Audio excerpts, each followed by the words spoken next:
오늘 시간이 많이 갔지만 오늘은 좀 단단히 무장하고 말씀을 나눠야 될 것 같습니다. 룻기가 비록 넉 장밖에 되지 않은 짧은 성경인데 굉장히 중요한 이야기를 담고 있어요. 그래서 제가 오늘 조금 욕심을 냈습니다. 룻기 4장을 본문으로 룻기 전체를 요약하는 시간을 좀 가지려고 합니다. 그래서 집중하셔서 함께 따라와 주셨으면 감사하겠습니다. 지난 수요일 날 밤 11시에 여러분들은 뭐 하셨습니까?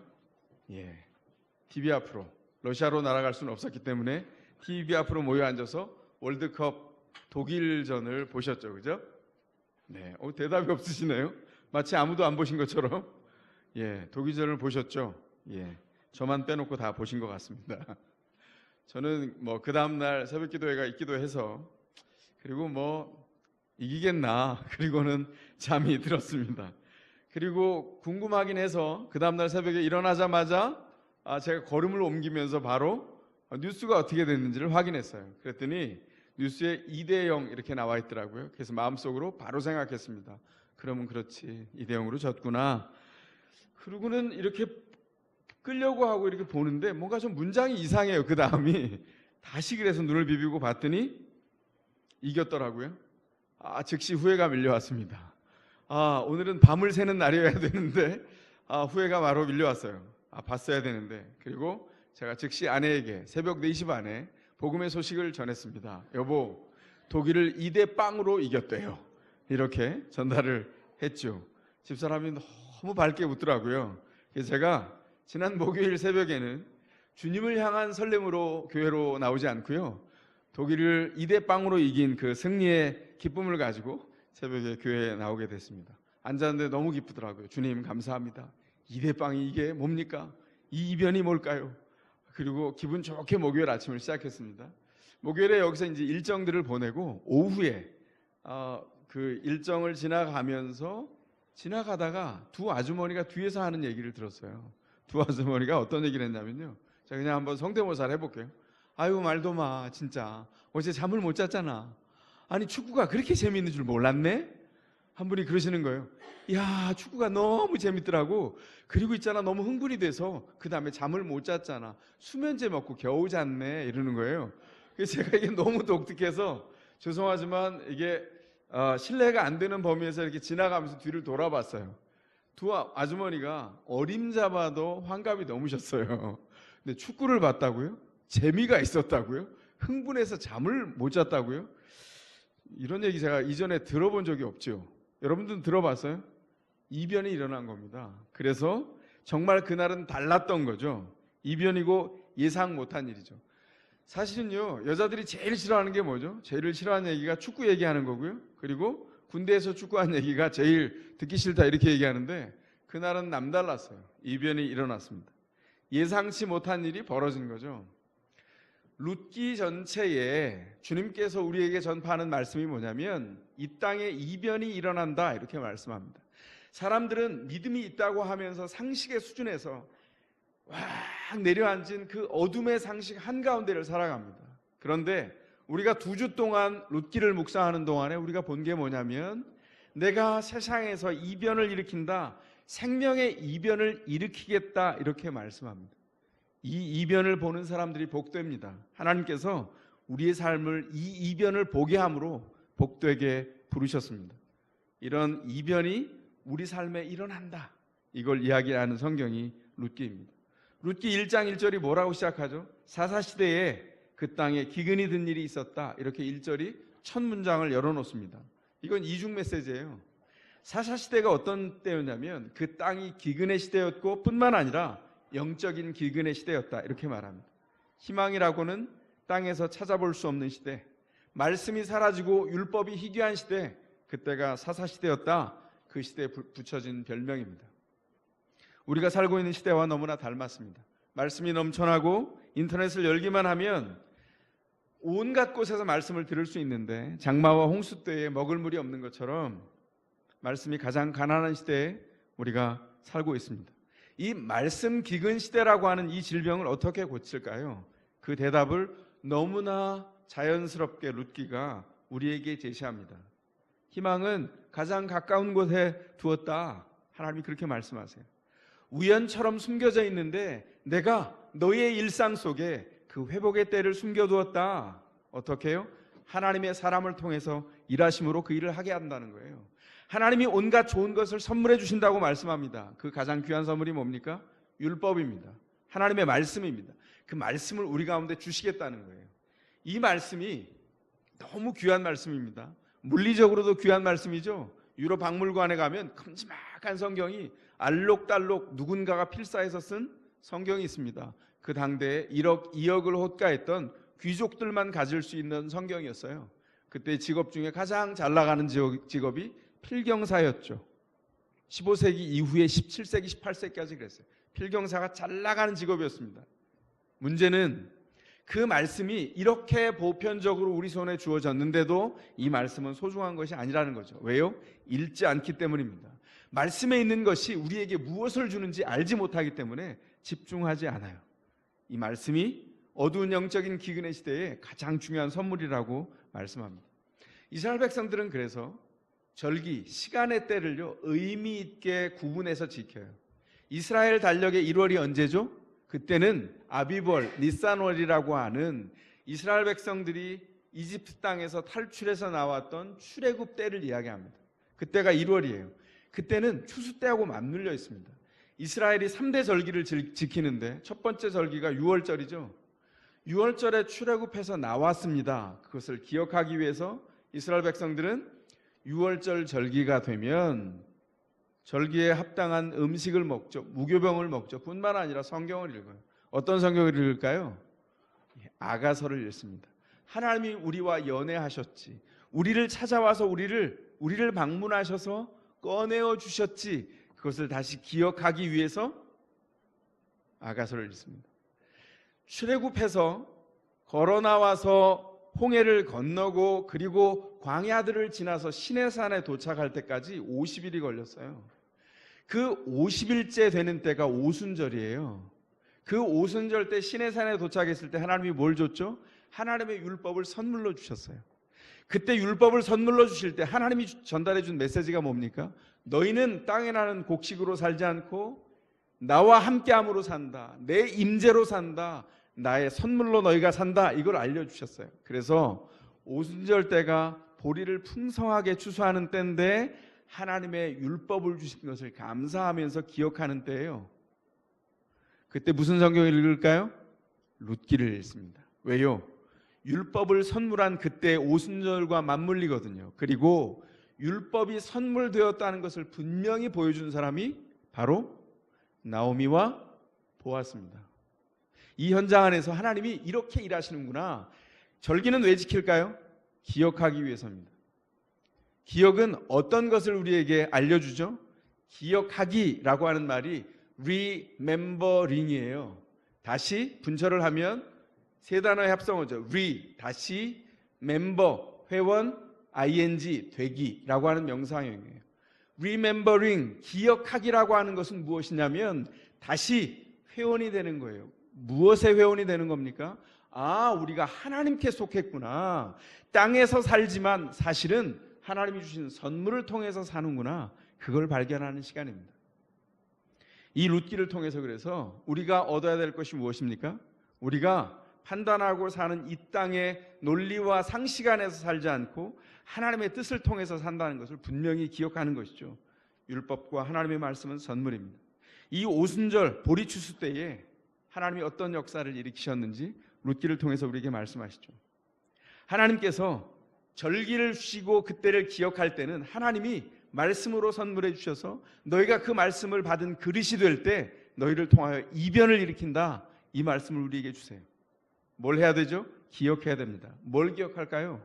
우리는 하나님이 주신 선물을 통해서 삽니다. 하나님이 선물 주셔서 우리 안에서 일하십니다. 어떻게 일하신다고요? 하나님의 사람들을 통해서.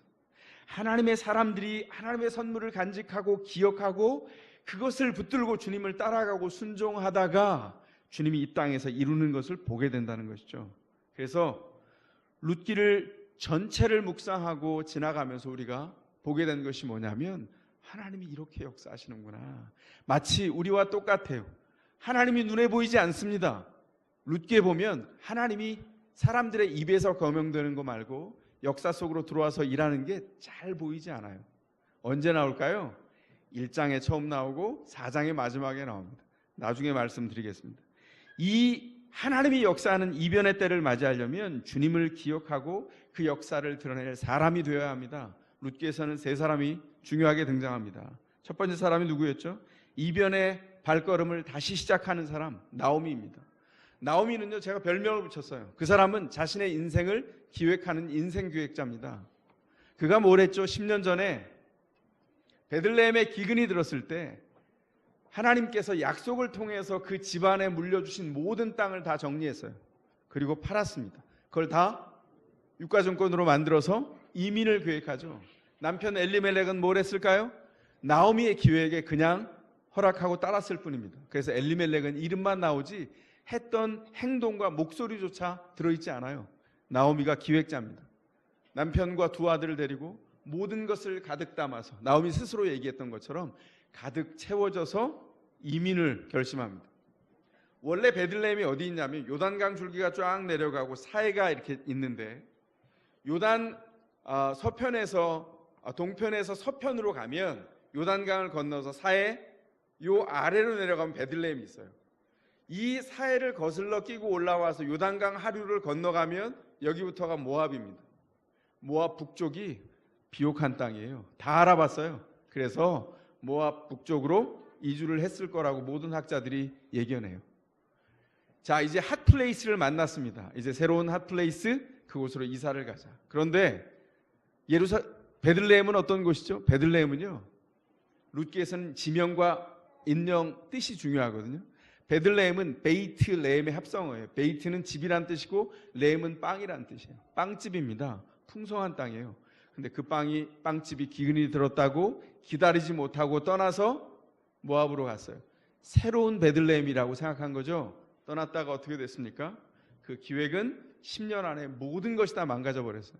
남편이 죽었고요. 그리고 두 아들이 차례로 따라 죽었습니다. 그가 늘린 부동산은 무덤 3개밖에 없었어요. 그 기획은 철저하게 실패하고 말았죠. 낭망했습니다. 스스로 일어날 방법이 없어요. 근데 하나님이 어떻게 하시죠? 하나님이 우연의 얼굴을 가지고 하나님의 계획을 통해서 실패한 나오미를 품으시고 나오미를 찾아오세요. 나오미가 뭘 들었죠? 베들레헴에 풍년이 들었다는 소식을 들었어요. 근데 그 말씀이 자세히 보면 하나님이 방문하셨다는 소식을 들었다. 그런데 나오미의 가슴에 씨를 딱 떨어뜨리셨습니다. 나오미의 가슴에서 그 씨가 발하했어요. 약속의 땅으로 돌아가자. 그리고 나오미가 이제 일어나서 그 땅으로 돌아갑니다. 두 며느리가 남았죠. 따라온다고 합니다. 1장 8절에서 뭐라 그러니까? 주님께서도 너희에게 한결같은 사랑을 베푸시길 빈다. 헷세드를 베푸시길 빈다. 그가 며느리들과 그 절망의 때에 여호와 하나님을 경배하면서 절망할 상황이지만 주님께만 희망이 있다는 것을 함께 나눴습니다. 그 사이에 룻에게는 믿음이 생겼죠. 그리고 이제 룻이 등장할 차례죠. 두 번째 사람이 등장하는데 그 사람은 이변을 진행하는 사람이에요. 룻입니다. 룻에게 믿음이 들어간 다음에 룻은 시어머니 나오미를 홀로 보낼 수 없었어요. 어떻게 합니까? 그를 섬기기로 작정합니다. 돌아가라. 온갖 말로 설득하는데 굴하지 않고 어머니를 모시고 따라가면서 어머니의 하나님이 내 하나님입니다. 어머니 죽을 곳에서 나도 죽겠습니다. 어머니가 말릴 수 없었어요. 결심이 너무나 대단하기 때문에. 룻이 한 일이 뭐죠? 어머니를 섬기는 사람으로 살기로 작정했어요. 그게 무슨 뜻인지 모릅니다. 이건 사실은 룻기를 통해서 우리에게 뭐라고 전달하고 있죠? 이 상황 안에서 룻이 나오미의 집안간의 사람처럼, 집안간의 사람, 이게 긴 해설인데요. 이 말이 고엘이란 뜻이에요. 친족 물을 자, 기업 물을 자. 친족이 가난해지거나 땅을 뺏길 때 땅을 회복해 주거나 그 사람을 보호해서 법적인 책임과 보호를 이루는 사람, 그 사람이 고엘입니다. 근데 우리 세번역에서는 집안간으로서의 사람, 이렇게 길게 번역해 놨는데 한 단어의 명사예요. 그가 고엘로서 그가 알지도 못하는 때에 시어머니를 모시고 함께 따라서 베들레헴으로 돌아오죠. 돌아왔는데 그 돌아오는 동안에 룻의 가슴에 말씀을 담아 주셨는데 그 말씀이 일하기 시작하는데 정작 룻과 나오미의 삶에는 달라진 게 거의 없어요. 돌아왔더니 땅이 없죠. 땅을 10년 전에 다 떠나면서 팔았기 때문에 추수할 땅이 없어요. 그 땅은 추수 때가 됐는데, 땅을 가진 사람은 기뻐서 추수하는데 나그네가 되어서 땅 한 평도 없습니다. 어떻게 될까요? 인생 그 현장에서 거둘 것이 아무것도 없어요. 남편과 아들들도 없기 때문에 나오미도 법적으로는 지워진 인생입니다. 그림자예요. 존재하지 않는 사람이에요. 법적으로는. 룻은 더더욱이나 그렇죠.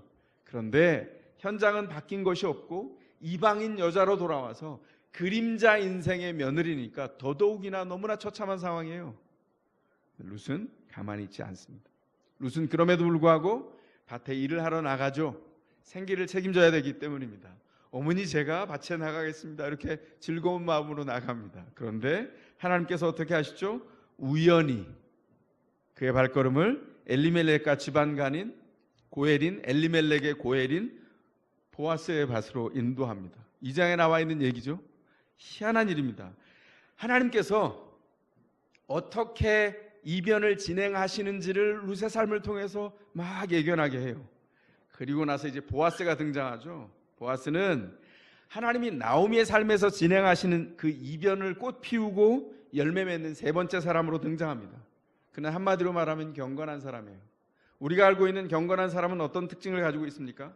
오늘은 보아스의 경건을 7가지로 제가 요약해서 영적인 이변이 보아스를 통해서 어떻게 꽃 피우고 열매 맺게 되는지 한번 함께 살펴봤으면 좋겠습니다. 그는 말씀이 사라진 희귀한 시대에 말씀을 붙들고 말씀 안에서 일상을 살았던 경건의 사람이었어요. 첫 번째로 보아스의 경건은 친절합니다. 얼마나 친절하냐면 2장에 보면 자기 밭에 일용직 근로자로 와 있는 사람을 다 기억해요. 그래서 보아스가 새로 등장했을 때 보아스를 단박 새로운 사람이 왔네 이러고 기억합니다. 그리고 사람들에게 묻죠. 저가 누군지, 누구 집안과 연결되어 있는지, 어떤 사람인지, 그리고 그가 성문에서도 원로들과 함께 그 돌아온 나오미와 연결된 룻, 그리고 나오미의 인생이 어떤지를 다 파악했어요.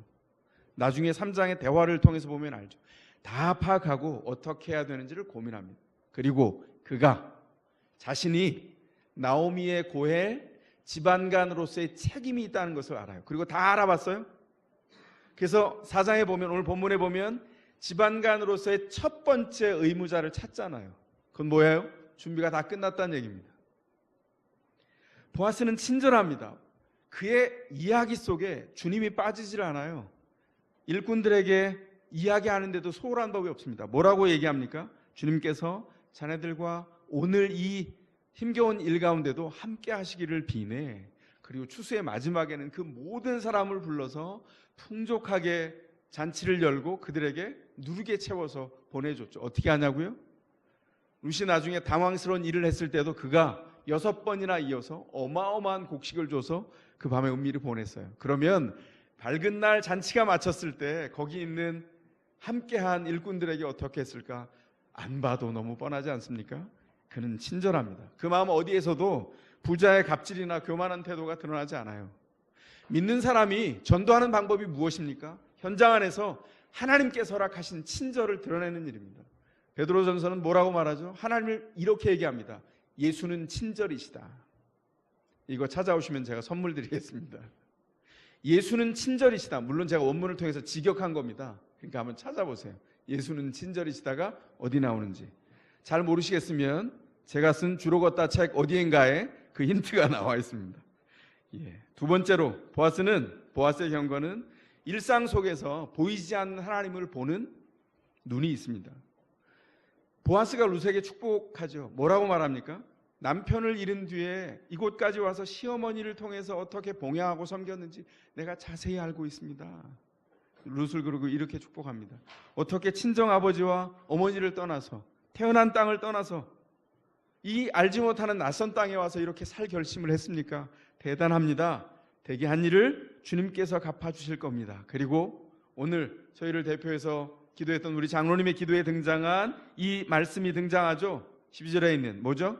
이제 댁이 주 이스라엘의 하나님의 날개 밑으로 보호받으러 왔으니 그분께서 댁에게 넉넉히 갚아주실 것이요. 무슨 말입니까? 베들레헴이 이 일상을 사는 아무것도 보이지 않는 너무나 힘겹게 살아가는 사람이 대부분인 이 베들레헴이 하나님의 날개밑이라고 표현하고 있어요. 그 날개는 누가 제공합니까? 하나님이 선물로 주셨지만 누가 담아냈죠? 보아스가 담아냈어요. 그는 그 일상의 현장에서 일하는 하나님의 손길을 더듬어 아는 자입니다. 그것이 경건의 사람입니다. 그래서 나오미와 룻에게 이변의 역사가 일어날 것을 기대하게 만듭니다. 세 번째로 보아스의 경건은 아주 세심한 시선을 가졌습니다. 그가 그의 어머니를 통해서 배운 게 있어요. 그 어머니가 누구죠? 오늘 본문에 등장하지 않지만 역사를 통해서 보면 그의 어머니는 여호수아가 정복전쟁을 일으킬 때 맨 처음 보냈던 정탐꾼들과 만나고 그들을 통해서 하나님을 영접했던 라합입니다. 옛 성경에는 기생 라합이라고 표현되어 있는데 우리 성경에는 창녀라고 표현되어 있어요. 그 어머니는 여리고성에 살았던 창녀였습니다. 기가 막히죠. 성경은 가감없이 표현합니다. 그는 여관을 했던 사람으로 보입니다. 그 여관에는 나그네들과 여리고성 바깥에 있는 경계에 사는 사람들이 수도 없이 드나듭니다. 그는 여리고성 성벽에 살았지만 성 안의 사람들과 함께 할 수 없는 여리고성에서 주변부에 밀려난 변두리 인생이에요. 그런데 변두리 인생이 가지고 있는 특징이 있습니다. 뭘까요? 약자의 시선을 가지게 돼요. 여러분, 약자의 시선이 우리 예수님의 시선인 거 알아요? 우리 예수님은 예루살렘에서 사역한 적이 없으세요. 예수님은 늘 변두리 갈릴리에서 사역하셨어요. 그의 대부분의 시간이 인생들이 사는 변두리 그곳에 있었습니다. 그곳에서 약자들과 함께 했고 그들의 눈으로 세상을 바라봤어요. 그것이 복음의 시선입니다. 기독교가 세상의 중심을 취해서 살아야 한다는 것은 거짓말입니다. 우리가 중심에 취할 사람이 있으면 박수를 쳐야 될 거예요. 중심으로 갈 은사를 가지고 부르심 있는 사람을 그렇게 하지 말라고 할 수는 없습니다. 그것도 반복음적이죠. 그러나 모든 사람이 중심에 가야 된다는 것은 거짓말입니다. 왜 그렇습니까? 대부분의 사람은 우리에게 부르신 일상의 현장을 삽니다. 아주 소소해 보이는 일상을 살아요. 중심에 가 있지 않습니다. 그곳에서 뭘 할까요? 하나님의 일하심을 나타냅니다. 지금 보아스가 그가 이제는 그 베들레헴에서 중심에 있는 사람이에요. 그런데 어떻게 이렇게 친절했고 세심한 시선을 가지고 수 있었을까? 그 어머니 라합을 통해서 배웠습니다. 그는 성의 변두리에 살면서 약자의 시선을 가지고 어디에도 속하기 어려운 사람으로 약자에게 불의한 법과 그 여리고성의 질서를 바라봤습니다. 그리고 그 질서가 곧 무너질 것을 알았죠. 정탐꾼을 통해서 하나님의 이름을 들었을 때 그는 하나님을 이렇게 칭송하죠. 상천하지에 여호와 같은 하나님은 없습니다. 이렇게 고백합니다. 쉽게 풀면 하늘로서 하늘 어디에도 땅 어디에도 여호와 같은 신은 없습니다. 내가 주님을 섬기겠습니다. 그리고 정탐꾼을 통해서 하나님을 영접해요. 그리고 나중에 그들을 탈출시키죠. 라합이 나중에 보아스의 어머니가 됩니다. 그리고 족보에 나오죠. 예수님의 족보에 나오는 여인 중에 한 사람입니다. 그가 가르쳤던 것이 무엇일까요? 출애굽을 이끄시는 하나님, 그 하나님이 어떤 정의를 가지고 백성들을 이끄시는지를 감탄하면서 왔습니다. 그리고 여리고의 불의한 세계가 무너질 수밖에 없다는 것을 발견했죠. 여리고는 그 예상대로 무너졌습니다. 그 어머니 보아스 라합에게서 배운 보아스가 어떻게 했다고요? 이제 그 성에서 불의한 텃세를 부리는 사람, 약자를 돌보지 않고 자기 이익만을 취하는 사람, 그 사람들과 함께하지 않았습니다. 그가 율법의 기준으로 살았어요. 참 경건을 가르치고 경건을 몸소 살아낸 사람이 됐습니다. 그래서 그 세심한 시선이 나오미와 룻을 바라보죠. 그리고 환대합니다. 환대는 뭘까요? 환대는 누군가에게 살아갈 힘이 되어주고 두려움이 없이 설 수 있도록 돌보아주는 것입니다.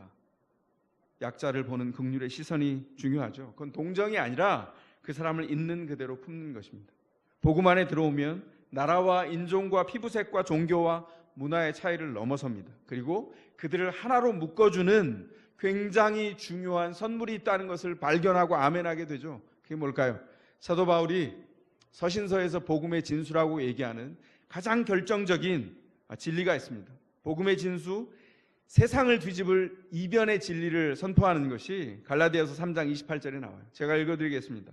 유대 사람도 그리스 사람도 종도 자유인도 없으며 여자와 남자도 없습니다. 여러분 모두가 그리스도 예수 안에서 하나이기 때문입니다. 그리스도 예수 안에 들어오면, 쉽게 말하면 그리스도 예수 안에 들어오면 유대 사람도 그리스 사람도 구분이 없고, 종도 자유자도 높낮이가 없고, 남자와 여자도 구분할 수 없고 차별할 수 없다는 거예요. 모두가 하나고 동등하다는 것입니다. 이게 복음의 정신이에요. 우리가 약자들과 선자들을 구분하지 않고 그 시선을 가지고 경건을 통하여 세상에 나아갈 때 전도는 그냥 이루어집니다. 우리의 삶을 통해서 전도하도록 우리를 부르셨어요. 말씀이 희귀한 시대에 왜 전도가 이루어지지 않을까요? 말씀을 통하여 순종하여 하나님의 복음을 가지고 사는 사람들이 희귀해졌기 때문입니다. 보아스는 룻의 진가를 알아봤어요. 새로운 질서와 이변이 여기서부터 시작됩니다. 보아스는 룻을 이방 여자인데 그림자 인생을 사는 나오미보다 거기에 속해 있는 낮은 여자예요. 그런데 편견 없이 룻을 그대로 받아들입니다. 하나님의 날개 아래로 보호받으러 온 존재. 우리가 다음 세대에게 왜 믿음을 계승하기를 원하죠? 왜냐하면 하나님이 이 시대에 원하는 가장 중요한 교회 본분이 거기 있다고 생각하기 때문입니다. 다음 세대의 재전도율이 3.8%예요. 미전도 종족이 됐습니다. 지금 있는 그대로라면 교회는 다음 세대에 볼 수 없다는 얘기예요. 어떻게 해야 될까요? 하나님께서 우리 안에서 하나님의 지혜를 동원해 주셨어요. 그게 뭐냐면 기독교 학교 운동입니다. 10년 전에 샘물 중고등학교를 세웠고, 그 이후에 은혜샘물 초등학교가 있고, 이제 내년에 더샘물 학교가 여기서 세워집니다. 아무것도 없는 터전에서 세워지지만 그때보다 훨씬 더 좋은 게 있죠. 뭐죠? 10년의 경험이 여기 쌓였습니다. 그리고 12분의 교사가 함께 있어요. 12분의 교사가 모임을 하는데 제가 가슴이 벅찼어요. 선생님들에게 기대가 생기는 거예요. 왜냐하면 그 삶의 나눔이 하나로 다 연결되어 있는 복음의 이야기와 함께 연결되어 있는 것을 제가 느끼고 보았거든요. 늦은 시간까지 함께 했지만 그 일이 너무나 감격스러웠어요. 왜 다음 세대에게 믿음을 전해야 할까요? 어떤 분이 이렇게 묻더라고요. 여기 지역에 있는 목사님들하고 교제하는데 한 목사님이, 아니 목사님은 목회하기도 어려운데 어떻게 학교도 하세요? 이렇게 저한테 그러셨어요. 그래서 제가 그랬습니다. 아니요, 그게 아니라 하나님께서 시키신 일이라 즐겁게 합니다. 근데 저는요 굉장히 소박한 꿈을 가지고 있어요. 그냥 무대가, 우리 자녀들이 성장해서 우리만한 나이가 됐을 때 무대가 어지럽지 않고 깨끗하게 치워져 있어서 믿음을 가지고 예수 제자로 설 수 있도록 준비해 놓고 무대 뒤로 퇴장하는 게 제 목적입니다. 이렇게 얘기했어요. 제가 굉장히 겸손하게 얘기했는데 어떻게 느끼셨습니까? 제가 할 말 더 많습니다. 근사하게 할 수 있는 말 많아요. 근데 제가 그렇게 얘기해요. 왜냐하면 정말 그게 꿈이거든요. 제가 눈으로 안 봐도 괜찮아요. 정말 우리 아이들이 믿음 안에서 그 정상의 현장에 서는 것을 믿음으로 보고 무대만 정리해주고 준비할 것들을 만들어주고 그 현장에 서는 것만 봐도 너무 좋겠어요. 왜 언약가족 설교를 하죠? 왜 언약으로 올리브 블레싱으로 아이들을 축복하죠? 왜냐하면 다음 세대가 중요하기 때문입니다. 그러나 다음 세대는 공짜로 만들어지지 않아요. 가만히 있으면 어른 되지 않습니다. 가만히 있으면 예수 제자가 되지 않아요. 가만히 있으면 그냥 세상 제자로 흘러갑니다. 어떻게 해야 될까요? 이 아이들을 끊어내고 예수 제자로 쳐서 복종하여서 자신에게 주어진 하나님의 부르심과 꿈이 무엇인지 담기게 해야죠. 그 보석을 담아내야죠. 그 기회를 줘야죠. 우리가 다음 세대에게 이 믿음을 계승하기 원하는 것은 지금 우리 시대의 교회에 주어진 가장 중요한 본분 중에 하나입니다. 우리 더샘물 교회가 다음 세대의 믿음을 계승하는 보아스의 품인 거예요. 우리가 뭐가 돼야 된다고요? 하나님의 날개 아래로 모여오는 사람들을 보는 눈을 가지고 그들을 품어야 된다는 뜻이죠. 그래서 저는요, 애들을 보면 가슴이 벅차요. 우리 애들이, 제가 지금 올해까지 8년째 샘물중고등학교에서 교장 봉직을 끝내고 내년부터는 더샘물 학교의 교장이 될 텐데, 제가 아이들에게 계속 얘기하는데 저를 교장쌤 뻥이에요 이렇게 말하는 대목이 있어요. 그게 뭐냐면, 너희들 너무 눈부시다, 너무 예뻐, 너무 잘생겼어 이러잖아요. 그럼 애들이 화장실 가서 이렇게 해요. 남자애들은. 여자애들은 거울이 막 온 데 다 있어요. 다 신데렐라요. 막 어디서 아이가 거울을 꺼내서 거울아 누가 제일 예쁘니 이걸 계속 물어보거든요. 근데 아이들이 속아요. 그리고 제가 뻥이래요. 근데 제가 보면 눈부셔요. 그 아이들만, 아니요, 지나가다가 정류장에 서 있는 아이들만 봐도 가슴이 벅차요. 이 아까운 아이들을 어떻게 해야 될까요? 그리스도 앞에 돌려놔야죠. 근데 그게 어떤 일을 통해서 이루어집니까? 가득한 희망이 없어 보이는 세상의 상식으로 불가능합니다. 영적인 이변이 일어나야 돼요. 영적인 이변을 어떻게 하나님께서 일으킨다고요? 그 꿈을 간직한 우리를 통하여 하신다는 거예요. 우리가 그 자리에 서야 됩니다. 어떻게 해요? 자녀를 믿음으로 양육하는 겁니다. 아까 말씀드렸죠. 저 일주일 동안 가족 순회를 하면서 두 아이를 붙잡고 그 파일 하나요. 이만큼이거든요. 한 500페이지 돼요. 그거 지금도 남아 있습니다. 그거 만드는 거 어려웠지만 그거보다 더 어려운 건 일주일 동안 집회를 하는 거였죠. 제가 맨 처음에 새벽 기도부터 이렇게 그 스케줄표도 나와 있어요. 우리 큰딸이 웃더라고요. 아빠 오늘 이걸 발표하시는군요. 어떻게 알았니? 발표했어요. 새벽부터 다 했거든요. 제가 이틀 만에 새벽은 포기했습니다. 이건 있잖아. 원래 계획은 목적을 성취하는 거기 때문에 원리는 새벽부터 하는 거지만 이틀이 지나서 이제는 다르게 바꿀 수 있다. 그래서 새벽 기도를 저녁 기도로 바꿨어요. 잠은 좀 자면서 하자 이러면서. 그러나 목적은 다 성취해 갔죠. 끝난 다음에 딸들이 얘기하더라고요. 아빠 우리가 패밀리 리트릿이라고 불렀거든요. 패밀리 리트릿 중에 올해가 가장 좋았어요. 이렇게 얘기하는 축복된 응답을 받기는 했는데 중요한 건 뭐예요? 어렵습니다. 쉽다고 말하지 않아요. 중요한 건 그 일을 하셔야 돼요. 우리가 왜 하이델베르그 교리문답을 그 하나하나 책을 묶어서 성도님들께 나눠줄까요? 그건 장식품이 아닙니다. 아이들과 함께 입에 단내가 나도록 얘기해주고 그 의미들을 아이들에게 듣고 아이의 어린 입을 통해서 아까 프레어9 영상 보셨죠? 3살짜리 아이가 얘기하는 거 이 뭐예요? 이렇게 하는 거 보셨잖아요. 그죠? 예. 그 옹알이 할 때부터 하나님 앞에 형성된 믿음이 이루어질 때까지 그 아이들을 이끌어가기 위한 겁니다. 기억하셔야 됩니다. 네 번째로 보아스의 경건은 남을 함부로 정죄하지 않습니다. 아까 제가 뭐라 그랬어요? 나오미가 인생 기획자라 그랬죠? 3장에 보면 기가 막힌 나오미의 인생 기획이 나옵니다. 뭡니까? 나오미가 율법을 근거해서요 보아스를 통해서 삶의 회복을 기획해 가는데 룻에게 기가 막힌 요청을 합니다. 시나리오를 짜서. 그게 뭡니까? 보리추수가 다 끝났습니다. 잔치를 할 때 먹고 마시고 축제하고 축제가 끝날 때 보아스에게 청혼을 해라. 근데 청혼의 방식이 너무 대담하다 못해 당황스럽습니다. 어떻게 합니까? 남이 보기에 룻에게 시나리오를 써준 그 명령대로 하면 남이 본다면 룻은 창녀 같은 행동을 하는 거예요. 그 문화의 범주에서도 허용하기 어려운 일을 하는 겁니다. 그래서 제가 3장에 있는 내용들을 한번 히브리 원문으로 살펴볼 텐데 여기 보시면 3장에 이렇게 돼 있어요. 타작마당으로 내려갔다, 누웠다, 발치를 드러내고 거기 누웠다, 어른의 품에 좀 안아주십시오. 다 알고 있습니다. 이런 표현들이 있어요. 이거 히브리 원문으로 보면 다 성적인 것과 연결된 이 분위기 전체가 그 성적인 것과 연결된 무르익은 분위기예요. 한번 볼까요? 발은 히브리어에서 남자의 중요한 부분을 완곡하게 표현할 때 쓰는 말이에요. 그리고 벗은 몸을 드러냈어요. 지금 벗은 몸으로 서 있거든요. 이건 그 자체가 그런 관계에 들어가는 것을 의미합니다. 눕는다는 것, 이런 관계를 은밀한 관계에 들어가는 것을 나타내는 은유예요. 타작마당은 이 금지된 관계가 이루어지는 그런 곳입니다. 안다라고 하는 단어는 그 그림 자체가 성적인 교제를 표현하는 그런 단어의 그림을 가지고 있어요. 여기 전체가 그런 그림입니다. 한밤중에 모든 환경이 다 갖춰져 있어요. 나오미의 예상대로라면 보아스는 룻의 이 극단적인 청혼을 받아들여야 됩니다. 그곳에 단 둘밖에 없거든요. 젊은 여인이 옷을 벗고 서 있어요. 지금 보아스가 선택할 건 두 극단적인 선택밖에 없어 보입니다. 하나는 철저하게 남자로 변신해서 여자인 룻을 취하는 거예요. 그게 나오미가 예상한 시나리오죠. 그러나 보아스는 나오미의 예상을 확실하게 빗나갑니다. 또 하나의 선택은 나이든 경건한 사람으로서 소위 경건의 칼을 빼드는 거예요. 경건한 사람들이 기도하고 말씀을 본다 그러면 어떤 일을 하냐면 다른 사람들을 자기의 네모 안에 들어있는 기준을 통해서 정죄하는 것을 먼저 합니다.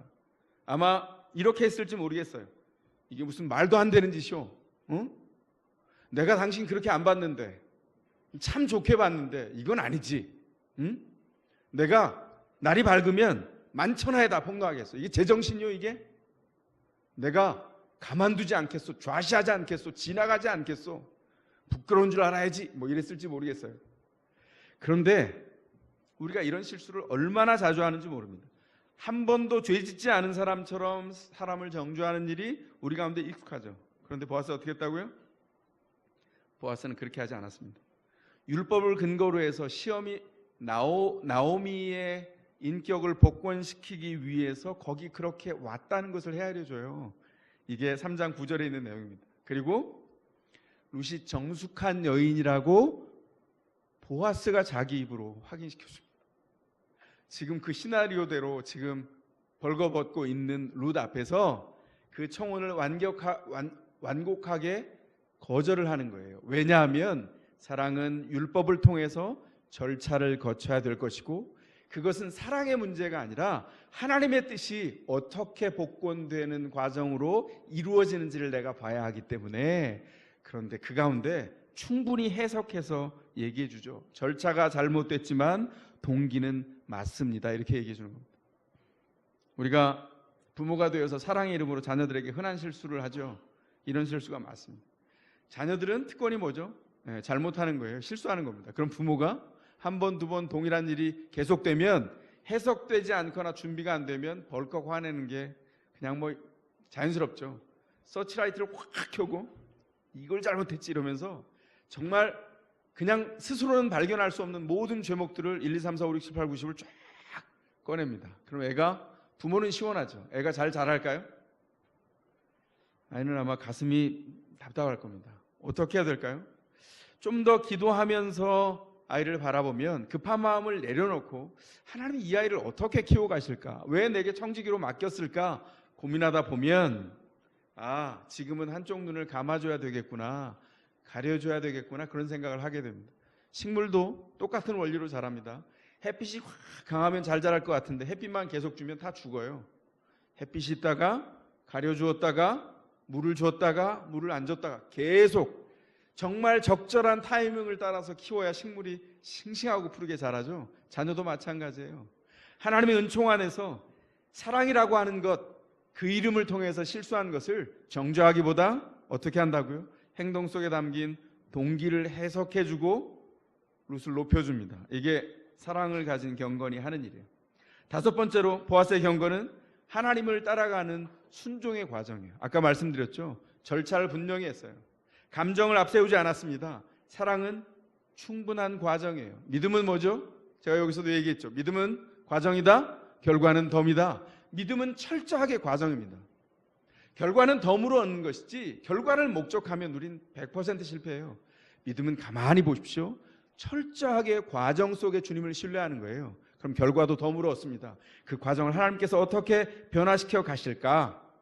그 일을 아멘하고 주님을 바라보면 우리가 할 일이 있죠. 숙제가 있어요. 뭘까요? 우리 삶의 목적이 우리의 욕망을 이루는 일이 아니라는 것을 알고 우리의 욕망을 내려놓는 일입니다. 하나님이 우리의 인생을 하나님의 뜻을 이루는 것을 궁극적인 부르심 안에서 우리를 불러가셨구나 인정하는 것이죠. 이걸 인정하면 믿음의 인생이 자라요. 이걸 인정하면 배우자를 욕심 없이 사랑할 수 있습니다. 배우자를 욕심을 가지고 사랑할 수 있나요? 예, 그런 경우 많습니다. 욕심 없이 사랑할 수 있어요. 자녀를 하나님의 목적 안에서 언약의 자녀로 품고 사랑할 수 있어요. 이렇게 안 되면 성적 떨어지면 부모님들이 그런다면서요. 자녀가 점수를 받아오면 엄마 나 한 개 틀렸어. 다 맞은 애도 있잖아. 이렇게 얘기한대요. 다 맞으면 이제 처음 그래놓고 겸손해야지 계속 열심히 해. 이렇게 말한대요. 애들 숨 막힙니다. 애들 성적으로 서열화하시면 안 돼요. 어떻게 해야 되죠? 우와, 야, 10개 중에 7개나 맞았네. 와, 5개나 맞았네. 이렇게 돼야 돼요. 더 못해도 마찬가지예요. 가능성을 발견해 주는 거예요. 왜냐하면 그 과정은 아이와의 관계가 돈독해지는 거지 성적으로 서열하는 과정이 아니에요. 복장직이죠. 목적을 내려놔야 되는 거예요. 왜 가슴이 답답하죠? 애가 공부를 잘해야 괜찮을 거라고 믿기 때문이에요. 삶이 초점이 갖춰지면 그 다음에 나머지는 덤입니다. 못해도 괜찮아요. 성실하면 자기 인생 안에서 하나님의 부르심을 분명히 자기 몫을 하면서 설 거기 때문에. 그러나 문제는 뭐예요? 관계가 그 가운데 다 깨지는 겁니다. 어떻게 합니까? 믿음은 철저히 과정입니다. 그래서 보아스는 룻이 자기 앞에 섰을 때 룻을 성적인 대상으로 폄하시키지 않아요. 그를 가려주죠. 그리고 고엘을 땅을 투기하기 위한 방법으로 쓰지 않습니다. 좀 이따 나타나죠. 보아스가 그 다음날 어떻게 합니까? 성문으로 당장 올라갑니다. 이스라엘 성문은 법정이에요. 공식적인 법 해석과 집행 결정이 이루어지는 것이 이스라엘의 성읍들의 성문이었어요. 보통 성읍은 4개 정도의 방으로 이루어져 있었어요. 그 4개의 방에는 큰 창문들이 성읍을 향해서 나 있고 그 방 하나에는 10명씩의 원로들이 들어갈 수 있도록 구성되어 있습니다. 그러니까 4번의 법 집행과 해석이 동시에 일어날 수 있어요. 그럼 들어가서 뭘 하죠? 거기서 온 성읍 사람들이 원하기만 하면 다 볼 수 있도록 선언하고 선포하는 곳이 그곳입니다. 지금 보아스가 그곳에 올라갔어요. 거기서 누굴 만납니까? 지나가고 있는 가장 가까운 보아스보다 먼저 고엘의 특권을 가진 사람, 그 사람을 불러요. 근데 오늘 본문에 이름이 없어요. 그 사람. 4장 1절에 보면 뭐라고 나오죠? 여보시오 이렇게 나옵니다. 여보시오예요. 다른 말로 하면 어이 거기 이런 말이에요. 왜 이 사람이 무명으로 주어졌을까요? 첫 번째 고엘인데 이 사람 뭔가 하자가 있는 겁니다. 뭔가 잘못됐다는 것을 밝혀주기 위해서 저자가 가볍게 그 사람에게 한 방을 매겼어요. 이 사람이 올라옵니다. 이 사람이 잘못된 건 뭐죠? 집안간으로서 책임 있는 첫 번째 사람인데 그 사람은 책임을 지는 데 관심이 없어요. 어디에 관심이 있습니까? 삶을 말씀을 따라 사는 데 관심이 있는 게 아니라 나오미가 가지고 있는 땅, 그 부동산을 통해서 자기 재산을 늘리는 것에만 관심이 있는 사람이에요. 이런 생각을 한 것 같아요. 저거 꽤나 나가는 부동산인데 이 땅을 구입한 다음에 몇 년 동안 이 늙은 여자 봉양해서 먹여 살리면 죽겠지? 그럼 그 다음에 이 땅은 오롯이 내 거네 이렇게 생각했어요. 보아스가 그래서 뭐라 그럽니까? 4장 5절에서 조건을 더 풀어서 얘기해요. 그건 사실은 율법에 원래 들어있는 거예요. 레위기 25장에. 그러니까 이 사람 뭐예요? 말씀이 어떤 뜻을 가지고 있는지, 자기가 어떤 책임을 가지고 있는지 아무것도 몰랐어요. 하자 인생입니다. 이 땅에 상식으로 사는 사람이에요. 믿음이 있다고 하지만 어떻게 한다고요? 보아스는 그래서 5절에서 이렇게 말하죠. 당신이 나오미의 땅을 회복시킬 뿐만 아니라 룻과 결혼해야 되고 그 낳은 아들에게 명의를 이전해야 돼요. 자기 재산이 아닌 거예요. 손해를 엄청 보는 거죠. 파산할 수도 있습니다. 그러니까 그가 어떻게 했다고요? 굉장히 솔직하게 거절합니다. 그러나 굉장히 초라하죠. 뭐라고 말합니까? 6절에 책임질 수 없소. 그러다가 내 재산만 축나겠소. 그리고 권리를 벗어버리고 끝나죠. 굉장히 코미디입니다. 그래서 보아스가 이 절차를 거친 다음에 그의 6번째 특징이 드러나죠. 보아스의 경건은 경제적인 재정적인 손해를 두려워하지 않습니다. 하나님의 뜻이 이루어진다면 경제적인 재정적인 손해를 감수하고라도 그 일을 성취하는 과정에 들어가요. 보아스에게 돈은 하나님이 복을 주신 표시예요. 복 주시는 하나님을 알아가는 통로와 도구에 불과했어요. 그래서 돈을 언제든지 내려놓을 수 있었어요. 그는 어마어마한 손해를 받습니다. 집안 간의 책임권, 고엘의 의무를 실행합니다. 나오미가 팔았던 그 땅을 삽니다. 말론의 아내였던 룻과 결혼하기로 하죠. 그리고 나오미를 회복시킵니다. 율법에 담긴 온전한 선물을 이 땅에 완전히 실현했어요. 나중에 누군가가 오기까지 이스라엘의 율법이 선포됐지만 이 일이 현실화된 것은 이것이 마지막이었습니다. 7번째 마지막으로 보아스의 경건은 하나님의 응답을 보죠. 하나님이 일하셨습니다. 말씀의 약속에 순종했더니 4장 13절입니다. 주님께서 그 여인을 보살피시니 그가 임신하여 아들을 낳았다. 이렇게 돼 있어요. 근데 보면 그가 임신하여 아들을 낳았다 이 말이 아들을 주셨다라고 하는 표현입니다. 1장 6절에 하나님이 방문하셨어요. 그리고 4장 13절에 하나님이 방문하신 것을 처음과 끝에 이야기해요. 그러면 하나님이 그 중간엔 휴가 가셨나요? 아니에요. 하나님이 역사하셨는데 그 하나님이 보이지 않기 때문에 역사하시는 하나님을 드러내는 건 누구냐면 바로 우리 자신이라는 거예요. 우리 자신의 일상 안에 말씀을 통해서 어떻게 역사하시는지를 몸부림치면서 보셔야 돼요. 자녀를 양육하는 거 제 밑으로 다 여기 꾸르셔야 된다고 제가 말씀드렸죠. 저는 부모님의 양육을 통해서 큰일이 별로 없어요. 너무 절망스러웠어요. 저는 10대를 생각하면 그냥 새까맣습니다. 절대로 다시 돌아갈 마음이 없어요. 그런데 어떻게 했다고요? 제가 예수를 만난 다음에 주님이 이 말씀을 통해서 저를 끊임없이 훈련하고 변화시키셨어요. 자녀들을 그래서 그 말씀을 통해서 혹시 다른 부모보다 잘못 키울까 봐 20년 동안 정말 머리를 그 안에 박고 그 논밭을 돌보는 농부처럼 했는데 감사하게도 주님께서 은혜를 주셨어요. 그 증거는 다 하나님의 말씀을 따라간 증거예요. 이것 외에는 아무것도 제가 자랑할 게 없습니다. 룻기에서 보아스를 통해서 드러낸 일이 무엇입니까? 주님께서 너희의 상식이 가득 차 있는 절망의 시대에 희망을 불어넣어라. 네가 말씀을 쫓아 살아봐. 그 희망이 거기서 이루어진다. 영적 기근의 시대에 풍요를 가져다주는 영적인 이변이 일어날 것이다. 복음이 바로 이변입니다. 어떻게 하셨죠? 사사시대에 일어난 영적인 부흥이자 신자의 회복이 이루어졌는데 우리 시대에도 그 일을 가능하다고 말씀하세요. 어떤 일이 벌어졌습니까? 그 가문을 통해서 예수 그리스도가 오고 그가 영원한 고엘로 등극하셨어요.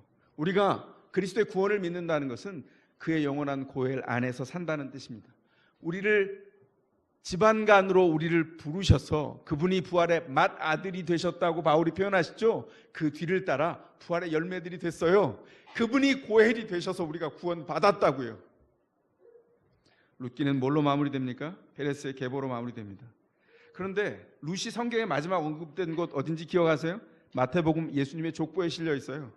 그 족보에 보면 룻은 다말과 라합과 밧세바와 더불어서 이 네 여자 중에 한 사람으로 표현되어 있습니다.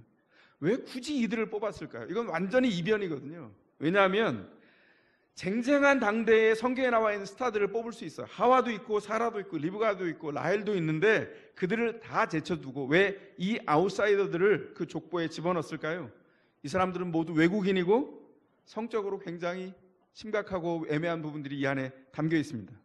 나열해볼까요? 다말은 창녀인 척했습니다. 라합은 창녀였습니다. 룻은 겉보기에 창녀처럼 행동했어요. 밧세바는 간음했습니다. 엉망진창이죠. 왜 이 사람들을 다 뽑아서 기록했을까요? 왜냐하면 가장 약한 자를 통해서 하나님의 위대하심이 드러나기 때문입니다. 룻 이후에 밧세바는 다윗과 묶어서 생각해야 되기 때문에 그 사람을 빼고 세 사람 다말, 라합, 룻을 얘기하자면 그들의 공통점이 있어요. 뭘까요? 하나님의 말씀과 언약에 나타난 그 말씀을 근거해서 끝까지 물고 늘어져서 순종하여 살았다는 거예요. 베레스의 계보가 나와 있는데 베레스는 누구의 아들입니까? 다말의 아들이에요. 다말이 얻은 그 남자가 누구죠? 시아버지예요. 성경 충격적입니다. 근데 얘기를 열어보면 다르죠. 어떤 일이 벌어졌죠? 유다의 첫째 아들과 다말이 결혼했어요. 큰 며느리인 거예요. 근데 그만 죽었습니다. 근데 유다 율법에는 계대 결혼을 해야 돼요. 두 번째 아들인 오난을 장가 보냈어요. 그런데 오난은 하나님의 약속을 다말에게 성취하려고 하지 않아요. 그래서 하나님 앞에 범죄했으므로 죽었어요. 이제 유다가 두려워진 거예요. 셋째 아들을 다말에게 주지 않습니다. 다말이 아무리 기다려도 오지 않기 때문에 남편이 없어요?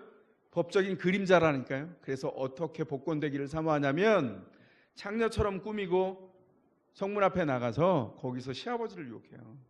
그리고 관계를 맺고 지팡이와 인장을 가지고 돌아가죠. 그리고 약속한 날 오면 돈과 교환해 주기로 해요. 그 크레딧 카드나 마찬가지입니다. 다말은 뭘 하죠? 그걸 간직하고 아이를 잉태하고 아이를 낳아요. 쌍둥이를 낳습니다. 유다가 나중에 알게 된 다음에 다말에게 회개하고 성읍 전체 사람들에게 회개해요.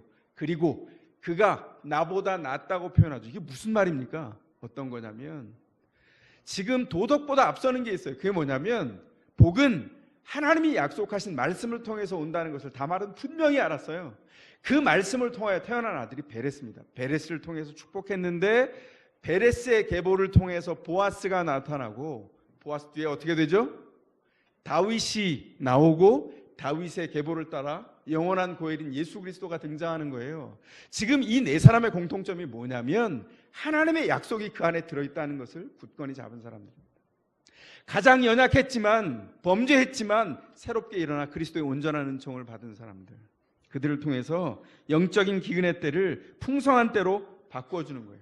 우리가 할 일이 무엇입니까? 우리 시대에 고엘이 되는 겁니다. 영적인 이변을 만드는 겁니다. 그래서 사도 바울은 교회를 권면하면서 이렇게 말해요. 너희가 궁극적으로 고엘이신 예수님을 닮아서 이렇게 해라. 로마 교회 이렇게 말합니다. 존경하기를 서로 먼저 하십시오.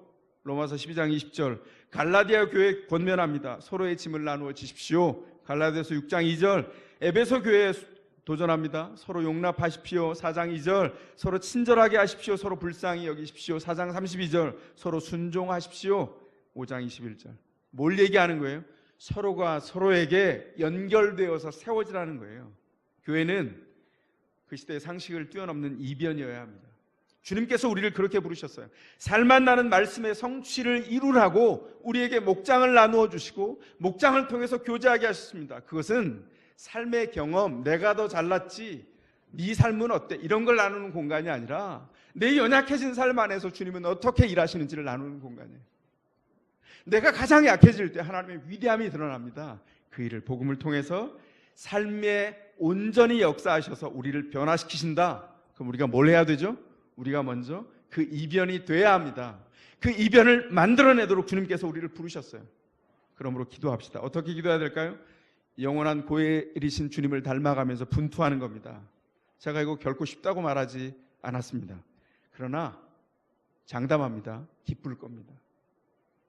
주님께서 주신 기쁨이 그 안에 있기 때문입니다.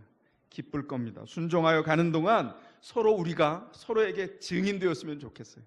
우리 인생은 늙어갈 거예요. 그런데 우리가 기뻐하며 늙어갈 겁니다. 무엇을 보기 때문에? 그 증거를 기쁨으로 보기 때문에, 믿음의 자녀들이 자라는 걸 보기 때문에, 관계가 회복되고 성장하는 걸 보기 때문에 우리가 기뻐할 거예요. 그 일을 분투 가운데 보십시다. 우리가 서로에게 이 일의 증인입니다. 복음으로 일상을 채워서 주님께서 부르신 서로에게 고엘이 되는 그 부르심 안에서 주님의 영광의 도구가 되기를 주의 이름으로 축원합니다. 이 시간 그 자리에서 조용히 일어나시겠습니다. 하나님 앞에 그 영혼을 담아서 찬미하겠습니다.